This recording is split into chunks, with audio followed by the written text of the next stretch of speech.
Le mois de décembre n'était pas seulement un moment festif, mais aussi un appel à la conscience. Sous instruction du ministre de la Santé, Pierre Demba, le programme national de lutte contre le tabagisme, l'alcool et autres addictions a effectué une tournée de sensibilisation dans les gares routières d'Abidjan. Il s'agissait pour les agents de Penelta de faire passer le message du ministre en charge de la Santé aux conducteurs afin d'éviter toute consommation de stupéfiants pendant et après les fêtes. Cette campagne d'une journée dans les communes d'Adiamé et Cocody a été suivie par nos reporters Anja Semien et Marius Seri.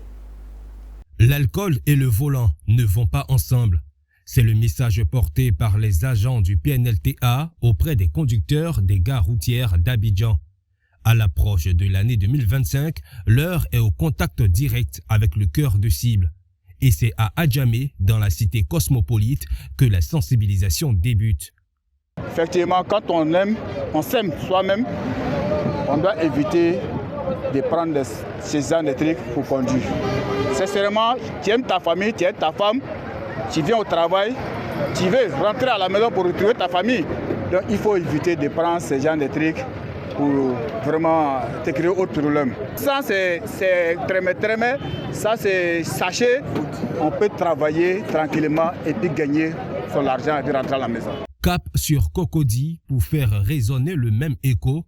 Le message du ministre Pierre Demba aux conducteurs très attentifs et bien informés sur les dangers liés à la consommation de stupéfiants ou autres substances pouvant mettre en péril leur vie et celle des passagers. Je pense que c'est important parce que quand tu prends l'alcool et le volant, tu ne te contrôles plus. Donc je pense que dans l'ensemble de tout ça, ça fait que ce n'est pas important. Voilà. L'État de Côte d'Ivoire veut que chacun se porte bien.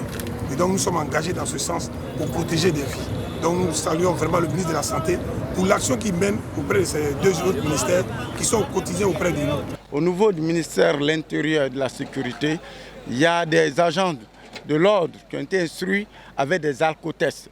Donc ceux qui s'adonnent, qui vont s'adonner malgré le message du ministre, ceux qui vont s'adonner à l'alcool et prendre un volant, si d'aventure ils sont interceptés par un agent de l'ordre avec un alcotest, ils seront passibles de poursuites judiciaires. La campagne de sensibilisation de 2 jours menée par le PNLTA aura permis de visiter plus d'une dizaine de gares routières dans les communes de Yopougon, Komassi, Adjamé et Cocody. Selon les chiffres de Lozère, plus de 71 personnes ont perdu la vie dans les accidents de la circulation de août à décembre 2024.